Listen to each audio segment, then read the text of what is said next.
গোটা দুনিয়ার যদি বাদশাহী পেয়ে যায় কেউ, আমি ওকে ইজ্জত দেব গো। ভালো করে শুনে নাও, আমি তোমাদের বানানেওয়ালা আল্লাহ বলছি। আমি ওকে দুনিয়াতে ইজ্জতওয়ালা বানাবো, মরণের পরে হাসতে হাসতে জান্নাতে চলে যাবে। আছে কোথাও? বলুন না, আছে কোথাও? একটা ছোট্ট সেন্টেন্স আছে এরকম? মালওয়ালা, ডিগ্রিওয়ালা, কুরসিওয়ালা, আকসারিয়তওয়ালা, Allah has not promised about any person of this world. इन सारे इंसानों के साथ मेरा कोई ताल्लुक नहीं। मेरा ताल्लुक उस बंदे और बंदियों के साथ है, बंदे और बंदियों के साथ है जिसके साथ मेरा दीन है। যার সাথে আমার দিন আছে, শত আসমান আর জমিনের বানানেওয়ালা আল্লাহ, আমি তার সাথে আছি। দিন আছে, আমি আছি। দিন নেই তো আমি নেই, কোনো সম্পর্ক আমি রাখিনি। তো আল্লাহর এই পেয়ারা দিনের সঙ্গে আমরা দুনিয়ার আজকে মানে তুলনা করছি। ইজ্জত, যাদের কাছে মাল, যাদের কাছে দৌলত, যাদের কাছে ডিগ্রি, যাদের কাছে হুকমত গদি, আল্লাহ পাকের কোনো ওয়াদা নেই। যদি থাকতো তো নমরুদ গোটা দুনিয়ার বাদশাহ কতটা ইজ্জত পেয়েছে বলে 40 বছর ধরে প্রজাদের পায়ের জুতোর মাথায় মারা হয়েছে। ইজ্জত কত বড়! গোটা দুনিয়ার বাদশাহ, গোটা দুনিয়ার। নমরুদ, ফেরাউন বলে মুলকে মিশরের বাদশাহ। ইজ্জত কতটা বলে আল্লাহ পাক যে দরিয়াতে ও নিজের একটু বাহাদুরি দেখিয়ে মানুষের সামনে খোদা সেজেছিল, ওই দরিয়াতে আল্লাহ পাক ফেরেশতাকে দিয়ে ওর গর্দান দাবিয়ে ধরে ওই দরিয়ার বালু, পাথর, কুচি, কাদা ওর নাকে আর মুখে ঠুসিয়ে দিয়ে আল্লাহ ওর জান বের করে দিয়েছে। দেখে নাও না কতটা ইজ্জত। সাদ্দাদার কারণ বড় মালওয়ালা। আমার নবীর কাছ থেকে জান্নাতের বয়ান শুনে মানে নবীকে জব্দ করার জন্য এমন জান্নাত বানিয়েছে যে জান্নাতের কোনো মিসাল নেই, মিসাল নেই। আমি দেখে নেবো, এ নবী, এ মুসা, এ হারুন, তোমাদের খোদার জান্নাতের বয়ান তো শুনেছো, তো দাওয়াত রইল একটাবার আমার জান্নাতটা গিয়ে দেখে আসলো। একটা ফিক্স নির্দিষ্ট তারিখ হলো, একেবারে ঘোড়ায় চড়ে দেশের একেবারে লোকজনকে নিয়ে যা হয় মিছিল চলছে। এবারে যখন গেটের সামনে দাঁড়িয়েছে ঢুকবার জন্যে, তো ওই সময় একজন এসে ঘোড়ার লাগাম ধরে ফেলেছে। এই কে তুই বেয়াদব? হুজুর ধমকাবেন না, আর বল না কে তুই, ছেড়ে দে। ছাড়তে আসেনি। কে তুই? এত বড় বাহাদুরি তোর, চল হাট। না, তো রশি ছড়িয়ে ঘোড়াকে পেটানোর উপরে তুলেছে, তো ঝুপড়িওয়ালা সাদা সিদা ও ধরে ফেলেছে। যখনই তুলেছে ধরে ফেলেছে। চল, কে তুমি বলো? বলে এত দূর থেকে তো বলা যাবে না, তা আমি একটু বলবো তো, মাথাটা একটু ঝুঁকিয়ে দিন, মাথাটা একটু ঝুঁকিয়ে দিন। আরে বলো না তাড়াতাড়ি, আমি জান্নাতের লোক অপেক্ষা করছে, গোটা দেশের লোক অপেক্ষা করছে। আমি জান্নাতের ভিটা কেটে দেবো, প্রথমে আমার পা রাখবে, তারপরে গোটা দেশের লোক জান্নাত ঢুকে। হ্যাঁ, জান্নাত বটে, আহ জান্নাত বটে। সাদ্দাত সত্যি জান্নাত বানিয়েছে, সাদ্দাত জান্নাত বানিয়েছে। লোকে দেখে তাজ্জব করলো, আমার প্রশংসা না করে পারবে না। আর মুসা হারুনকে গিয়ে কিচ্ছা শোনাবে, তুমি তোমার আল্লাহর জান্নাত, এখানকার জান্নাত, টাটকা নগদ জান্নাত দেখে আসো, জলদি সারো, আমি এক্ষুনি ভিটা কেটে ভিতরে দাখিল হবো। তাহলে বললাম যে একটা জরুরি কথা আছে, বল। তো মাথাটা একটু ঝুঁকিয়ে দিই, তো মাথাটা একটু ঝুঁকিয়ে, কারণ ঘোড়ার উপরে সওয়ার টকবক করে আসছি, মাথা জলদি বলো কি বলবার। একটু যখন ঝুঁকিয়ে দিয়েছে, ও ফকির কানে কানে চুপকে চুপকে বলেছে, আমি আজরাইল, আমি আজরাইল। তো শরীরের গোটা রক্ত জমে একবারে বরফ হয়ে গেছে। এতক্ষণ জমিনের বুকে ইতিরাজ ছিল, আমি তো আমি, আনা তো আনা। Is there anybody else of this world who can challenge with myself? Is there anybody? আছে কেউ আমার সঙ্গে মোকাবেলা করবে? তো বলে দিয়েছে কানে কানে, আমি যে আজরাইল। হ্যাঁ হ্যাঁ হ্যাঁ, কি বললে তুমি? হ্যাঁ, আমি আজরাইল। তো আমার জান্নাত চলে সব, তাহলে অন্তত পাটা রাখি ভিতরে, একটু লম্বা সময় ধরে এত কিছু করেছি, একটু পাটা রাখি। বলেন না। তো বলে অন্তত পক্ষে ঘোড়ার উপর থেকে এক ঝলক দেখি, তা বলেন না। তাহলে বলে বাস এই পর্যন্ত, যতদূর করেছো ইতি টানো। বলে একটা ঝটকা লাগিয়েছে, আজরাইল আলাইহিস সালাম একটা ঝটকা দিয়েছে। কোনো গাছের গোড়া কেটে দিলে যেভাবে ধপ করে পড়ে যায়, ওইভাবে ঘোড়ার পিঠ থেকে লাশ আস্তে করে গিয়ে গেছে। এ জগতের ইনসান, একটু হুঁশে আসো। এদিন আজ আছে, কাল থাকবে না। आज है कल नहीं रहेगा, जो करना है सोच समझ के कर लो। जमीन तुमको दिया गया इतराने के लिए नहीं। যে জমিন দিয়েছি না বিছিয়ে, এ তোমাদের দিমাগের সঙ্গে চলবার জন্য, অহংকারের সঙ্গে, তাকাব্বুরের সঙ্গে চলবার জন্য দেইনি, একটু হুশ করে চলবার জন্য দিয়েছি। আজকে দর্প ভরে কদম রাখছো, ভুলে গেছো ওই দিনটার কথা, চাই পুরুষ হও অথবা নারী। এই জমিনের নিচে আজ বাদে কাল তোমাকে পুঁতে দেয়া হবে। আমি জিজ্ঞাসা করবো, জমিনের উপরের ওই দিনগুলো তোমার কোথায় গেল গো? জমিনের উপরে ইতরানেওয়ালা দিনগুলো তোমার কোথায় গেল? তুমি না কথায় কথায় রিস্ট দেখাচ্ছিলে, আঙ্গুল তুলে কথা বলছিলে, লাল চোখ দেখাচ্ছিলে, ও দিনগুলো তোমার কোথায় গেল? এ ঢলবে আজকের জওয়ানি, কাল বুড়াপা আসবে। তোমার হিম্মত নেই। আজ 20, 25, 30-এর যুবক টপকাচ্ছ, রক্ত টপকাচ্ছে, কাল এ রক্ত হিম হবে। তোমার এ লাল চোখ আগামী দিনে তোমাকে জিজ্ঞাসা না করে ঝাপসা হবে। কর্মরিয়ে কথা বলতে না, কটমট করে খবরদার বলছি। আগামীকাল এই দাঁত আস্তে আস্তে তোমার ওখান থেকে সরে যাবে। এ মজবুত ব্যাকবোন শিখ দ্বারা মেরুদণ্ড, আর যেটা একদম এইভাবে বুক চেতিয়ে চলছো না, তোমাকে জিজ্ঞাসা না করে আস্তে করে তোমাকে ঝুঁকিয়ে দেবে। আরে কি আছে তোমাদের গর্ব করার মতো? আমি আল্লাহ জানতে চাই।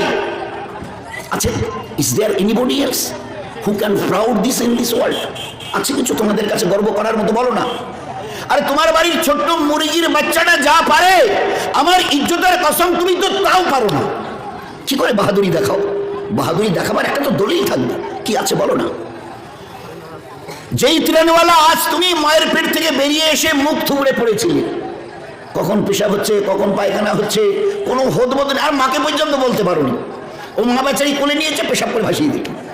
ও দাদিমা কোলে নিয়েছে, পায়খানা করে শেষ করে দিলে। খিদে লাগলে কথাটাও বলতে পারোনি তুমি, আম্মা আমার খিদে পেয়েছে। আপনাদের পুরো কাউরে এলাকার বলে নাকি 2 দিনের, 1 মাসের, 2 মাসের, 4 মাসের বাচ্চা বলে আম্মু আমার খিদে পেয়েছে, খেতে দাও। আম্মু আমার পেশাব পেয়েছে, আমাকে পেশাব করিয়ে দাও। তা তুমি তো মুখ চুড়ে পড়েছিলে, কতক্ষণে দাদি, নানি, চাচি, খালা, ফুপি এসে তোমাকে কোলে নেবে। তোমার ঘরের মুরগির বাচ্চাটাকে দেখেছো? শুধু উপরের খোলসাটা ফাটিয়েছি আমি, আল্লাহ আমার কুদরতের থেকে। ওর ভিতর থেকে বেরিয়ে এসে একেবারে মায়ের মুখের দিকে তাকাইনি। আমি আমাকে কোলে নেবে না, দাদি কই গো, নানি কই? অপেক্ষা করেছিল দাদির কোলের জন্য, মায়ের কোলের জন্য। বেরিয়ে এসে এবারে জমিনে নিজে নিজে হাঁটছে, আর তার চঞ্চু আর ঠোঁট দিয়ে নিজের দানা তালাশ করছে। আরে আছে তোমাদের মধ্যে কেউ? কি আছে তোমাদের কাছে বলো না? কিসের এত বাহাদুরি, কিসের এত তোমাদের দিমাগ বলো? জিজ্ঞাসা যদি আল্লাহ করে তোমার পরিচয়, কি উত্তর দেব? আমি গোলাপ ফুলের বাগানে জন্ম নিয়েছি। আছে তোমাদের হিম্মত?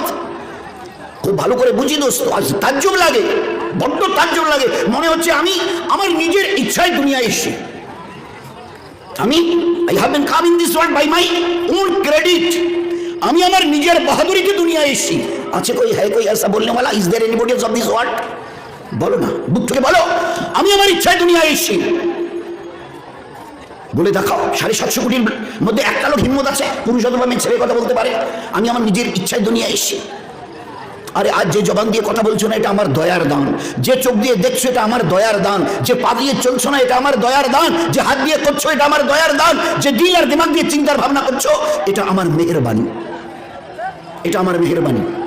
জিজ্ঞাসা করো না, সামনে তোমার লোকটা দাঁড়িয়ে আছে, ভাই আপনার বাড়ি? আছে তোমার কাছে? Is there any satisfactory answer? এই জগতের ইত্রানেওয়ালা আছে তোমার কাছে? এর জবাব, তোমার চাইতে বেশি সুন্দর সুঠাম চেহারা। কেন ওরকম করছে? মুখ তো তোমারও আছে, ওরও আছে, তাহলে ওরকম করছে কেন? একটা মেয়ে ছেলে বাড়িতে গেছে, জিজ্ঞাসা করছে, বুবু তোমার বাড়ি কোনটে? চুপচাপ। বুবু তোমার বাড়িটা? কোনো উত্তর নেই। There is no any kind of answer. পাশে মেয়ে ছেলেটা দাঁড়িয়েছিল, ও বলছে যে আসলে ইনি তো জন্মে থেকেই শোনে না। আচ্ছা, আমার চাইতে এত হ্যান্ডসাম, সুন্দর চেহারা, সুন্দর তার কাপড় চোপড়, গয়নাগাটি, কানে শোনে না? বলে না, শোনে না। আল্লাহ দেখিয়ে দিয়েছেন, এই জগতের পুরুষ আর মেয়েরা শুনে নাও, আমার ইজ্জতের কসম খেয়ে আমি বলছি, আমি আল্লাহ আমার বুজুর্গের কসম খেয়ে বলছি, এ চোখ চোখে দেখে না, এ কান কানে শোনে না, এ জবান মুখ দিয়ে কথা বলে না, এ হাত কিছু করে না, এ পা চলে না, আমি আল্লাহ যদি না বলাই, না দেখাই, না শোনাই। চোখ থাকলে দেখবে কোথায় লেখা আছে, তাহলে এই লোকটা দেখে না কেন? চোখ মুখ থাকলে যদি কথা বলা যাবে, এই লোকটা করছে কেন? বলো না। সামনে একটা লোক এসে একটু কিছু দিতে গেছেন, এই হাতটা বাড়িয়ে দিয়েছে, তো বলছে কেন এই ডান পায়ে ডান হাতে কোনো অসুবিধা হচ্ছে? তা বললে যে না, এ তো কিছু নেই, দেখেন আপনি চিমটি কাটো, এটা আমি ওজন বয়ে নিয়ে বেড়াচ্ছি, তো কিছু নেই, দেখেন এইভাবে ঝুলে আছে। আল্লাহ জানতে চাইছে খবর কি, তাহলে কিছু বলতে পারবো না। তো আল্লাহ বলে আমি উত্তর দিই, বলে হ্যাঁ আল্লাহ উত্তর দিন, দিন তো দিন, শুনিয়ে দিন, বুঝিয়ে দিন। তো আল্লাহ উত্তর দিচ্ছে, এ হাত তোমার, কথা শুনে আমার, এ হাত তোমার, কথা শুনে আমার। এ হাতকে একটু তুলে মুখ পর্যন্ত আনবারে যে তাকত, ক্যাপাসিটি, পাওয়ার, ক্ষমতা আমি আল্লাহ শেষ করে দিয়েছি। আজ থেকে নিয়ে আর মৃত্যু অবধি এটাকে তোমাকে ধুয়ে নিয়ে বেড়াতে হবে, হিম্মত হবে না। এখানে একটা চোখের কোঠায় একটা মাছি পড়েছে, এই হাতটা তুলে এরকম করো, এই হিম্মতও তোমার থাকবে না। বড়াই করা, বাহাদুরি করা তারই শোভা পায় যার কিছু করার তাকত আছে। আল্লাহ তো আল্লাহ। তোমাদের কোথায় বিবিকে বাঁধে যে তোমরা আমাকে আল্লাহ বলতে লজ্জা করেছো, লজ্জা করছো? বলো না, কোথায় বিবিকে বাঁধছে? আমাকে দাও না উত্তর। আমাদের তো বড় তাজ্জব লাগে, আমরা সবাই দোয়া করছি, মেহনত তো খুব চলছে। Those are the youngs, those are the young stars of our community, those are the intellectual of our community society. তাদেরকে আমরা বড় অনুরোধ করছি, না না না, উদ্ধত আচরণ আল্লাহ একদিন খতম করে দেবে। বিনয়ী হয়ে চলতে শিখুন, আজিজির সঙ্গে চলতে শিখুন, নম্রতার সঙ্গে চলতে শিখুন। আপনার বাহাদুরি করার মতো কোনো কিছু আপনার কাছে নেই। একটা লোক বাহাদুরি করবে, তার চারটে কিছু থাকতে হবে। তো আল্লাহ বলছে তোমাদের তো কিছুই নেই বাহাদুরি করার মতো। বলো না, কি আছে তোমাদের কাছে গর্ব করার মতো? চাই তুমি পুরুষ হও, চাই মেয়ে ছেলে, তোমার পরিচয় আল্লাহ বলছে তোমার পরিচয় তো এই যে তুমি একটা drop of a dirty fluid. খুলিকাল ইনসানু মিন নুতফা, একটা নাপাক মনির কাতরা ছাড়া তোমার পরিচয় কি আছে আমাকে বলো? কে আছে গোটা দুনিয়া এই কথা বলতে পারে আমি গোলাপ ফুলের বাগানে জন্ম নিয়েছি? খুলিকাল ইনসানু মিন নুতফা, একটা নাপাক মনির কাতরা তুমি। তোমার পরিচয় খুলিকাল ইনসানু মিন জাইফা, খুলিকাল ইনসান জাইফা। আমি মানুষকে বড় দুর্বল করেছি। কতটা দুর্বল? এক পা তুলতে পারলে তোলে একদম খাটাস। তো বলছে যে অবস্থা, আরেকটা পা তোলো, ওটা আমার দ্বারা হবে না। সামনে যদি দেখে তো পিঠটা পর্যন্ত, পিছনটা তো ছেড়ে দিন, গোটা পিছনের দক্ষিণটা ছেড়ে দিন, নিজের পিঠটার খবর বলতে পারে না, হায় আফসোস। ডান দিকে যদি তাকায় তো বাঁ দিকটা অন্ধকার হয়ে আছে, টোটাল ডার্কনেস। বাঁ দিকে যদি তাকায় তো গোটা ডান দিকটা অন্ধকার হয়ে আছে। এতটা দুর্বল তুমি। তোমার পরিচয় পায়ের নখ থেকে মাথার চুল পর্যন্ত বদবু, দুর্গন্ধ ছাড়া কোথাও খুশবু দেখাতে পারবে না। দেখাও একটা জায়গা, নাক দিয়ে যদি কেউ চু বেরোয়, চোখের কোণা থেকে যদি কিছু বেরোয়, কান থেকে যদি কিছু বেরোয়, পেশাব পায়খানার রাস্তা দিয়ে যদি কিছু বের হয়, আর গোটা শরীরের সমস্ত লোমের গোড়া থেকে যদি ঘাম, যেটাকে বলি, যদি বাড়ে পসিনা। আছে দুনিয়াতে এমন, বিবিকে বড় মহব্বত করে, তার একটু ঘাম বেরিয়েছে, বিবিকে বড় মহব্বত করে, তো ঘাম বেরিয়েছে। কোনো স্বামী আজ পর্যন্ত দুনিয়ায় বলেছে একটু হাতটা দাও না, আমি একটু চুমু দিই? আছে কোনো বাপ আর মা দয়ালু যে বাচ্চার কপালে ঘাম এসছে, এবারে কোলে তুলে নিয়ে একটু ঘামি চুমু দিচ্ছে? আছে? হ্যাঁ, চুমু দিতে পারবো যদি এটা ভালো করে মুছে দাও, ওর কপালটা ভালো করে মুছে দাও, তারপরে, তার আগে নয়। তো তোমাদের গোটা শরীরটা পায়ের নখ থেকে মাথার চুল পর্যন্ত বদবু ছাড়া কিছু নয়, বদবু ছাড়া কিছু নেই সেখানে। গর্ব করার মতো কি আছে তোমাদের কাছে বলো? ফের আল্লাহ আমাদের জন্মের পুরো ইতিহাস বর্ণনা করছে। হায় হায় হায়, কি হলো আছে আমাদের, আমাদের সমাজের, সোসাইটির। আজকের 15-18 থেকে শুরু করে 25-30-35 পর্যন্ত বলুন না, হাইয়া আলাস সালাহ, গোটা মসজিদ খালি। ওকরাবাড়ির বাজারে যান, কাউরের বাজারে যান, একদম ঢল নেমেছে মুসলমানের। মসজিদ বিরান, বাজার গুলজার। এরা কারা? হযরত মুহাম্মদ সাল্লাল্লাহু আলাইহি সাল্লামের শ্রেষ্ঠ উম্মতেরা।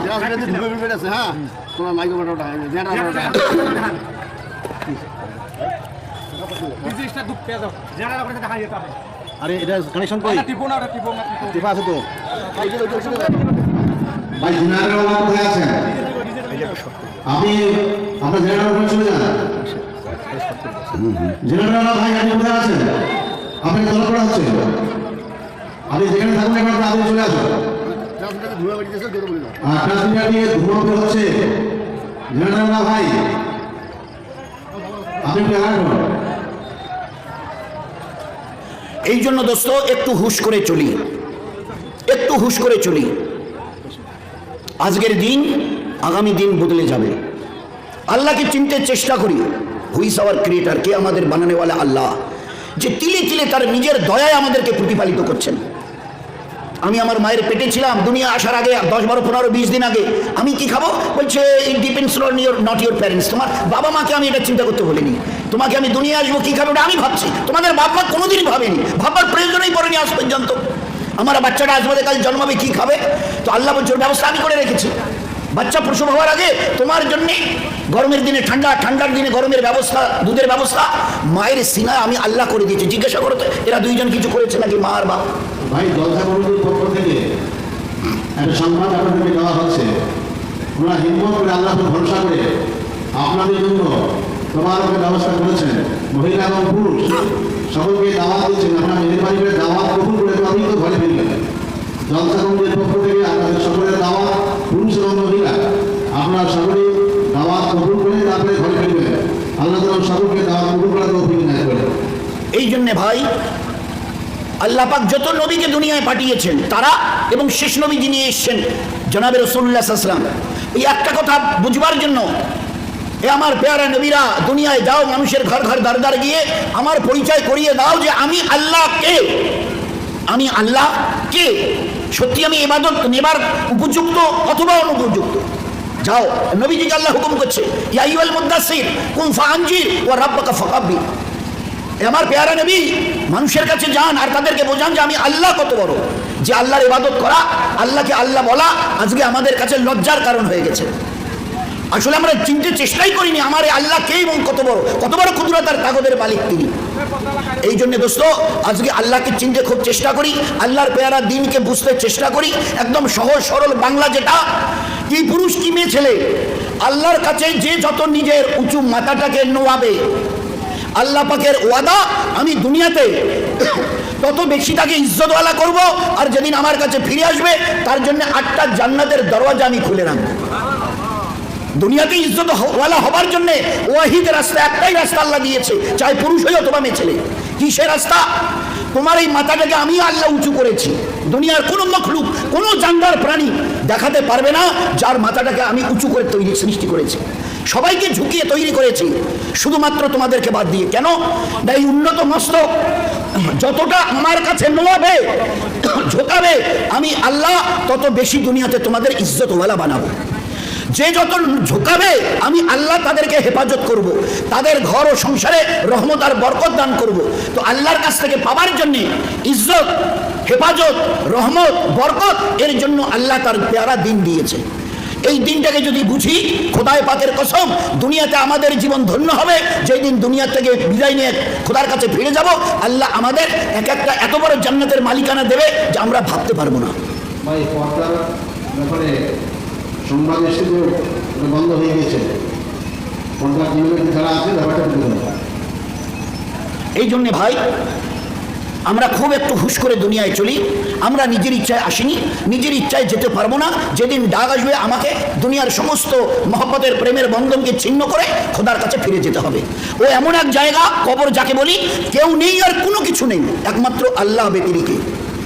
এই জন্য আল্লাহকে একটু ভালো করে আজ মসজিদকে বিরান করে দিচ্ছি, যার জন্যে যত রং বেরঙের উল্টা সিধা কথা আমাদের কানে পড়ছে, খোদার কসম একমাত্র আমাদের নিজেদের হাতের আমালকে ছেড়ে দেওয়ার জন্য। নয়তো একটা শেষ কথা শুনে রাখি, যতদিন এই উম্মত এক আল্লাহর গোলামি করেছিল, খোদার কসমকে বলছি, গোটা দুনিয়া চিউটি থেকে জিবরাইল পুরো দুনিয়া এদের গোলামি করতে বাধ্য হয়েছিল। যেদিন থেকে আল্লাহর ইবাদত ছেড়েছি, এক আল্লাহর গোলামি ছেড়েছি, ওই দিন থেকে আল্লাহ আমাদের গোটা দুনিয়ার গোলাম বানিয়ে দিয়েছে। এই জন্য ভাই আমাদের এই দিন বদলাবে। আমি তো খুব আমার দিন চাই, আমার যারা আমাদের সমাজে, আমাদের কমিউনিটির যারা ইয়াং, যারা যুবক, যারা শিক্ষিত, কেন আমরা আল্লাহকে চিনতে চেষ্টা করছি না? কোথায় আমাদের এই ফকরটুকু যে আল্লাহর কাছে ঝুঁকাতে আমাদের মনে হয় যেন আমাদের বোধহয় ইজ্জত চলে যাবে। হকিকত ছিল এই, যত আমরা আল্লাহকে আল্লাহ জেনে তার কাছে নিজের সেজদাকে ঠিক রাখবো, তত বেশি দুনিয়াতে আল্লাহ আমাদের হেফাজতের জিম্মেদারি উঠাবে। আমাদের হেফাজত, খোদার কসম দিয়ে বলছি, আমাদের হেফাজত একমাত্র আল্লাহর দ্বীনের হেফাজতের সাথে। কিন্তু আল্লাহ পাকের ওয়াদা, আমার দ্বীনের